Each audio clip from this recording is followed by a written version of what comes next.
اس کے لیے اس طرح کے اسباب پیدا کر دیے جائیں گے کہ اسے حاجت نہیں ہوگی، اس کے لیے مستقل بنیادوں پر اس کے اخراجات دیکھ کر اس کے لیے اہتمام کر دیا جائے، اسے دوبارہ کشکول طلب دراز کرنے کی ضرورت نہیں پڑے گی۔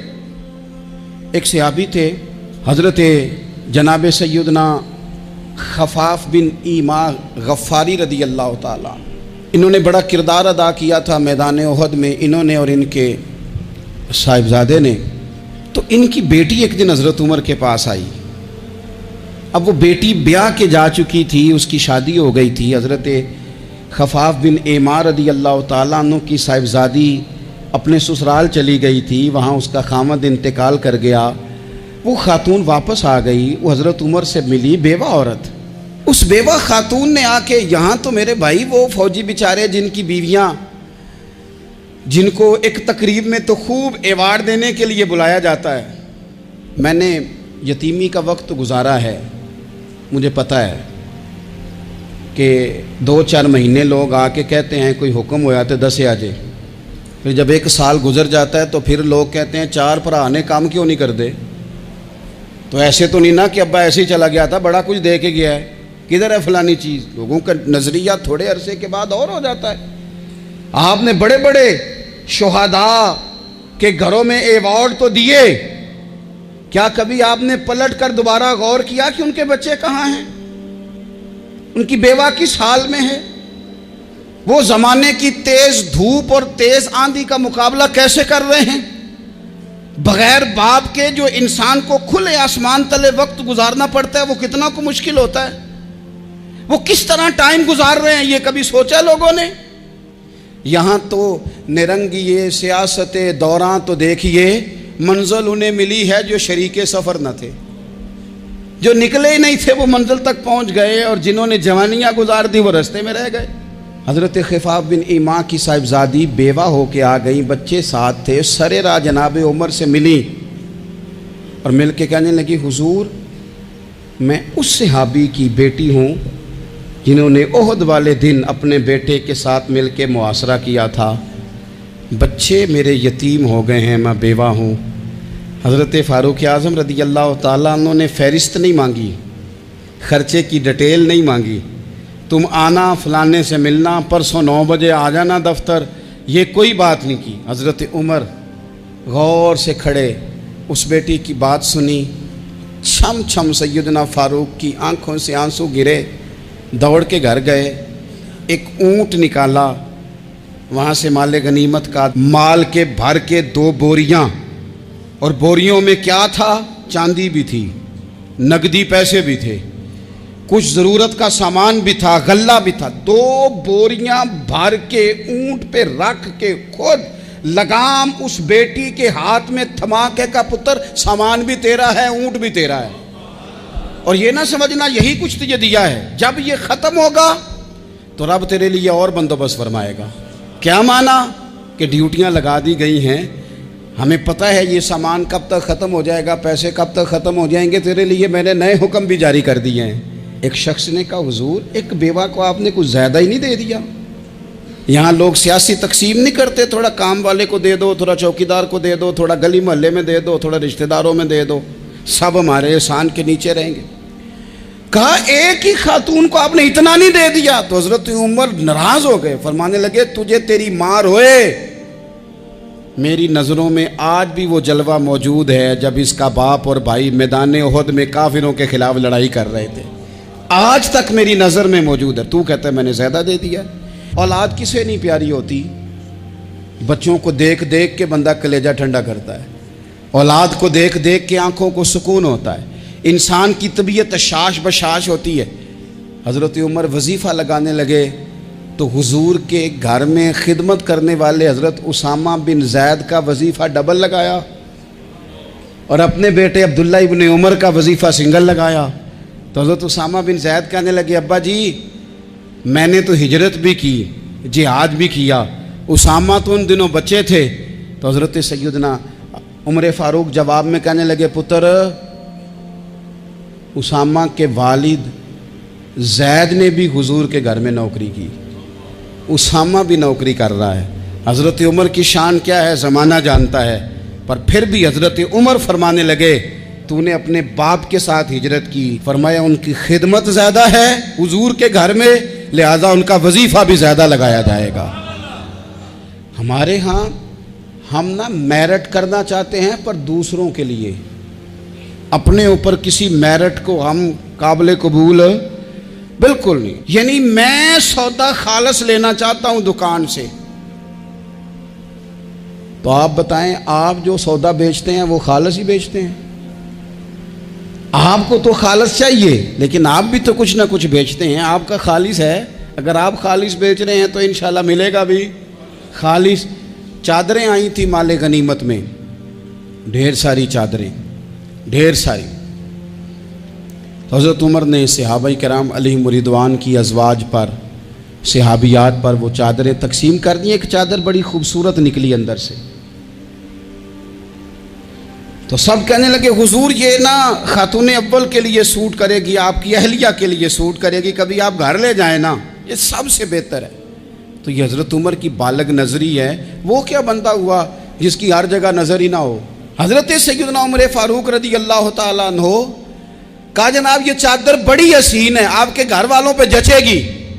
تو حضرت عمر فرمانے لگے نہیں، ایک صحابیہ ہیں حضرت ام سلیت رضی اللہ تعالیٰ عنہ، انہیں بلاؤ، یہ چادر انہیں دوں گا۔ حضور اس خاتون کو یہ چادر دینے کی وجہ بھی تو بیان کریں۔ تو حضرت عمر فرمانے لگے جب احد میں ڈھیر سارے لوگ زخمی ہو گئے تھے اور بھگدڑ مچ گئی تھی اور حالات خراب ہو گئے تھے، تو فرمایا میں نے اپنی آنکھوں سے دیکھا کہ اس ایمرجنسی کی حالت میں بھی جناب ام سلیت مشکیزہ پکڑ پکڑ کے زخمیوں کو پانی پلا رہی تھی۔ اس خاتون کی خدمات ہیں امت کے لیے، اس نے ڈیوٹی کی ہے صحابہ کے لیے، لہٰذا اس عورت کا زیادہ حق بنتا ہے کہ اس کو یہ اعزاز دیا جائے۔ میرٹ کی بنیاد پر تقسیم ہوگی، رشتہ داری کی بنیاد پر، تعلق کی بنیاد پر نہیں ہوگی۔ اس کا حق زیادہ بنتا ہے، اس کا درجہ زیادہ بنتا ہے، خدمات زیادہ ہیں، اس نے اپنی ڈیوٹی زیادہ اچھے طریقے سے سر انجام دی ہے۔ جب تک چیزیں آپ وسعت قلبی نہیں لاتے اپنی طبیعت میں، جب تک آپ گنجائش زیادہ پیدا نہیں کرتے، اتنی دیر تک حالات اس طرح کے نہیں ہوتے۔ پھر ایک اور مصیبت بن گئی ہے، وہ مصیبت ہے لیول کی۔ یہ کام میرے لیول کا نہیں۔ جب آپ اپنے لیول سے نیچے اتریں گے، پروٹوکول سے ذرا نیچے اتریں گے اور چھوٹی چھوٹی باتوں پر خود توجہ دیں گے، چھوٹی چھوٹی چیزوں پر۔ حضرت عمر جمعہ پڑھا رہے تھے، ایک صحابی دیر سے آئے۔ اب یہ نماز کا پوچھنا، جمعے کا پوچھنا، مطلب حکمران صاحب تو اوپر لیول کے ہیں، وہ تو پوچھیں گے کہ جناب میرے ساتھ تو آپ قومی سطح کا بندہ بٹھائیں، یہ والی باتیں۔ لیکن چھوٹے چھوٹے سوراخ پیدا ہوتے ہیں، پھر بند ٹوٹتے ہیں، حالات بگڑتے ہیں۔ قوموں کا اخلاق چھوٹی چھوٹی جگہوں پہ پہلے بگڑتا ہے، چھوٹی چھوٹی جگہوں پہ۔ بچہ پہلے چھوٹی چوریاں کرتا ہے، خدا معاف فرمائے اگر اسے روکا نہ جائے، پھر وہ بڑی جگہوں پہ جا کے حالات خراب کرتا ہے۔ حضرت عمر فاروق ایک صحابی دیر سے جمعہ پڑھنے آئے، تو حضرت عمر نے بعد میں بلا لیا، فرمایا تم اتنے سمجھدار آدمی ہو کہ اگر جمعے میں دیر سے آؤ گے تو باقی لوگوں کا کیا بنے گا؟ تو وہ صحابی آگے سے کہنے لگے مجھے پتا تھا آپ نے پوچھنا ہے، اور میں تو کہیں کام میں مصروف تھا امیر المومنین، میں تو دوڑا آیا ہوں، میں تو غسل بھی نہیں کر سکا، وضو کر کے مسجد میں آ گیا ہوں جمعہ پڑھنے۔ تو حضرت عمر فاروق ان کی بات سن کے خوش ہوئے، فرمانے لگے رب تیرا بھلا کرے، اس طرح کرنا، آئندہ جمعہ پڑھنے آنا تو غسل کر کے آنا، میرے نبی پاک نے غسل کرنے کا ارشاد فرمایا جمعے والے دن، غسل کر کے آنا۔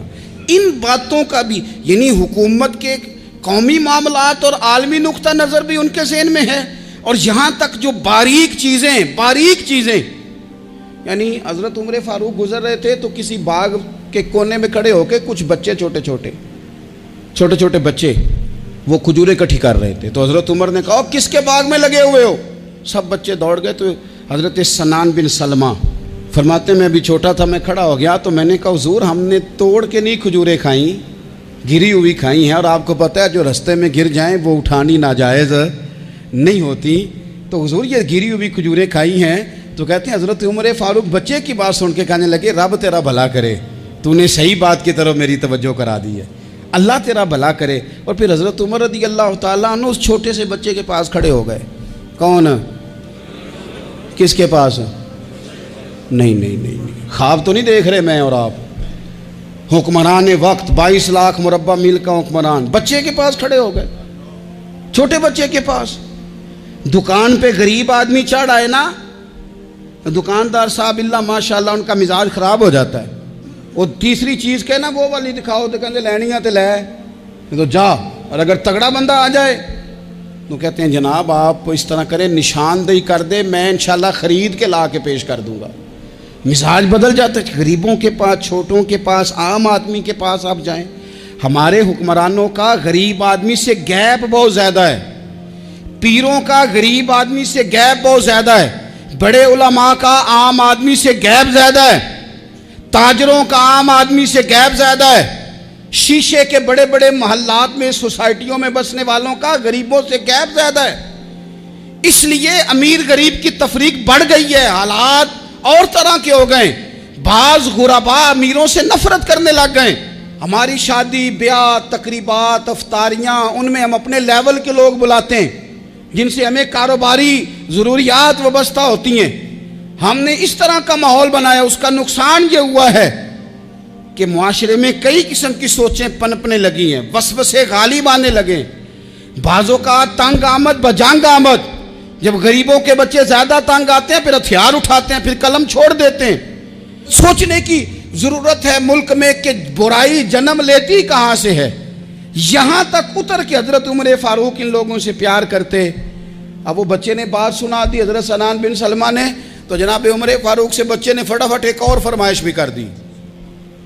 کہنے لگا حضور میں نے کھجوریں زیادہ جمع کر لی ہیں، وہ میرے دوست سارے بھاگ گئے ہیں آپ کو دیکھ کے، اب میں جب جاؤں گا نا تو کھجوریں میرے حصے کی ہیں. ہوں میں غریب بچہ، ماڑے گھر سے تعلق ہے، وہ میری کھجوریں چھین لیں گے. حضرت عمر کے ساتھ سپاہی بھی تھے، سارا کچھ بھی تھا.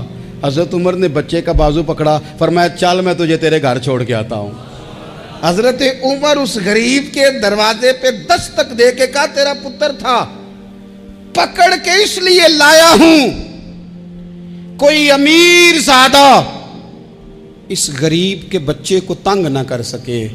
اللہ کوئی ایک بھیجنا حضرت فاروق اعظم کا ماننے والا جو غریب کے بچے کا بازو تھامے اور اسے کہے کہ کوئی امیر زادہ اس پر ظلم نہیں کرے گا، کوئی اسے تھپڑ نہیں مارے گا، کوئی اس کے حصے کے نمبر نہیں لے گا، کوئی اس کی جگہ رشوت دے کے نوکری پہ نہیں بیٹھ جائے گا، کوئی اس کی جگہ پیسے دے کے آگے نہیں بڑھ جائے گا. کوئی آئے نا جو اشک شوئی کرے، جو آنسو پونچھے لوگوں کے.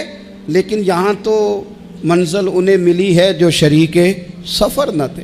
میرے عزیزو، اس نہج پر دین نے ہمیں اسباق پڑھائے. اس نہج پر حضرت عمر چھوٹی چیزوں کا، مسجد نبوی شریف میں آپ نے دیکھا دو لوگ اونچی آواز میں بات کر رہے ہیں تو حضرت عمر نے فرمایا انہیں بلا کے لاؤ.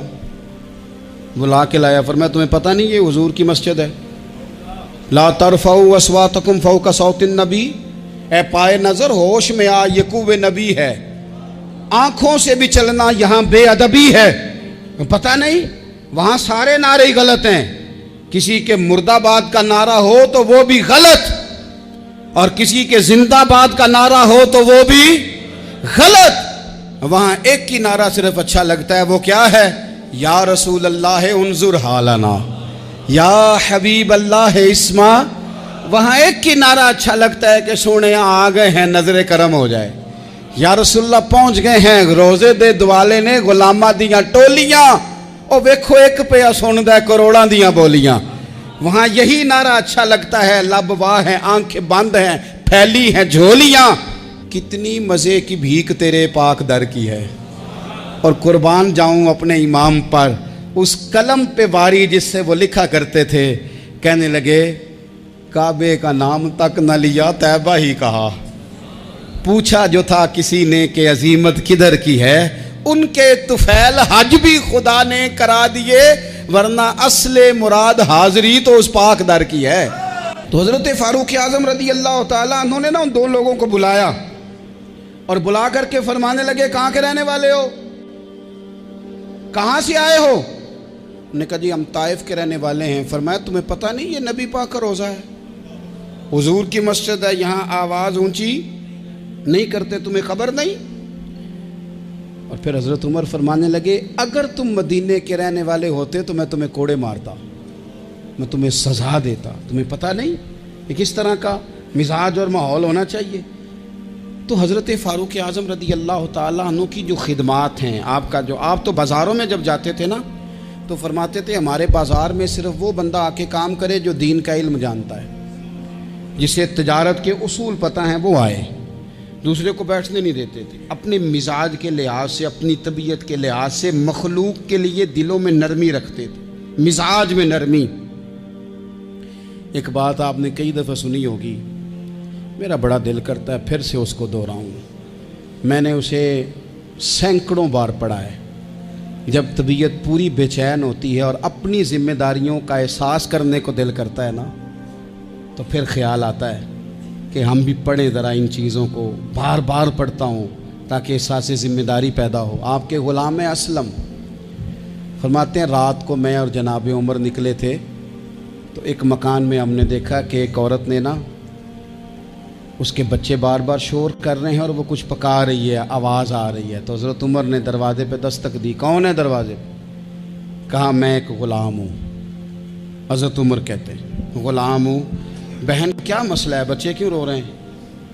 تو بی بی کہنے لگی تمہیں کیوں بتاؤں، جاؤ نا اپنا کام کرو۔ حضرت عمر نے اصرار کیا تو تلخ لہجے میں، جس سے غصہ نہیں کر جاتے حکمران، councillor, chairman, M P M N A ناراض نہیں ہو جاتے، اس تلخ لہجے میں بی بی کہنے لگی دعا کرو اللہ میرے اور عمر کے درمیان قیامت میں فیصلہ کرے۔ کیسا حکمران ہے کہ اس کی حکومت میں میرے بچے بھوکے سوتے ہیں، یہ میں نے پانی میں روڑے ڈال کے چڑھائے ہیں، لیکن یہ پیٹ کی بھوک یہ بڑی ڈاڈھی ہوتی ہے، یہ نیند بھی نہیں آنے دیتی۔ خیال تھا رو دو کے سو جائیں گے پر سو بھی نہیں رہے۔ حضرت فاروق اعظم دوڑے گئے، گھر سے سامان، اناج، غلہ کندھے پہ رکھا۔ خادم کہتے ہیں میں نے کہا کہ مجھے دے دیں، فرمانے لگے چل تو وعدہ کرنا قیامت میں بھی میرے بوجھ اٹھائے گا۔ کہ حضور نہیں، وہ تو میرے بس کی بات نہیں۔ فرمایا پھر مجھے کرنے دے۔ دوڑے آئے، اس خاتون کے دروازے پر لا کے وہ چیزیں رکھیں، کہا بہن اگر تو پردہ کر لے تو یہ غلام نہ آج کھانا پکا دے تیرے بچوں۔ پھر وہ گھی چڑھا کے، چینی ڈال کے، کچھ سامان پکتا تھا وہ کھانا پکایا۔ غلام کہتے ہیں جب پھونکے مارتے تھے تو داڑھی سے دھواں نکلتا تھا، آگ جلاتے تھے دھواں نکلتا، پھر کھانا پکایا، پھر ان بچوں کو کھلایا۔ پھر حضرت عمر فاروق رضی اللہ تعالیٰ عنہ نا تھوڑے پیچھے بیٹھ گئے تو بچوں کے ساتھ اس طرح کی باتیں کرنے لگے کہ وہ ہنس پڑیں۔ جناب اسلم کہتے ہیں بچے اس بیوہ کے ہنستے تھے، بچے ہنستے تھے اور عمر روتے تھے۔ جب وہ ہنستے تھے تو فاروق روتے تھے۔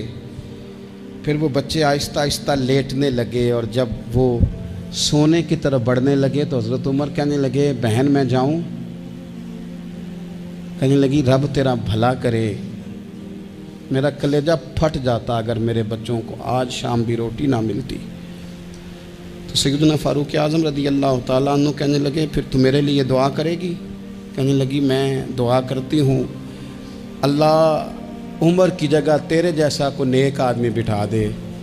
تو حضرت عمر کہنے لگے ایک چھوٹی سی گزارش بھی مان لو گی؟ کا کیا؟ فرمانے لگے کوئی یہ میری خدمت اگر پسند آئی ہے تو عمر کو معاف نہیں کر دیتی؟ غلطی ہو گئی، اسے پتہ نہیں تھا۔ اپنے منہ سے کہنے لگے سیاںا بھی نہیں، باشعور بھی نہیں، اسے چاہیے تھا خلافت کی ذمہ داریاں نہ لیتا۔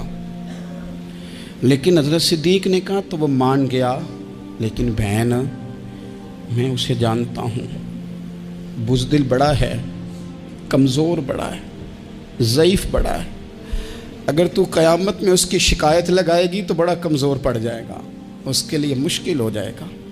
تو کہنے لگی اچھا اگر تو اتنی سفارش کرتا ہے تو جا، میں نے عمر کو معاف کیا۔ حضرت فاروق اعظم نے چہرے سے کپڑا ہٹایا تو بی بی کہنے لگی اوہو آپ عمر ہیں؟ تو آپ فرمانے لگے میں جو بھی ہوں تو وعدہ کر چکی ہے کہ تو نے عمر کو معاف کیا۔ پھر باہر نکلے اور اپنے خادم جناب اسلم سے کہنے لگے 2 بندے اور بلا اور انہیں گواہ بنا کہ میں نے اس غریب کے روتے بچے ہنسائے ہیں، تو جا کے ان کو بتا۔ میں نے وہ ہنسائے ہیں، اس کے بھوکے بچوں کو میں نے روٹی کھلائی ہے، اور تو گواہ ہو جا کہ اس بی بی نے خود کہا ہے بغیر جبر کے، میری گزارش پہ کہا ہے کہ میں نے عمر کو معاف کی۔ کیوں نہ ہم بھی اپنی اپنی ذمہ داریوں کا احساس کر لیں، کیوں نہ ہم بھی جہاں جہاں ہماری ڈیوٹی ہے ہم بھی وہاں غور کر لیں، کہیں ایسا تو نہیں کہ ہم بھی کمزور پڑ گئے ہیں، ذمہ داری تو لے لی ہے پر اب ہم ادا نہیں کر پا رہے، ورنہ وہاں سے معافی لے لیں۔ اللہ تعالیٰ سیدنا فاروق اعظم کا فیضان عطا کرے۔ آخر دعوایا ان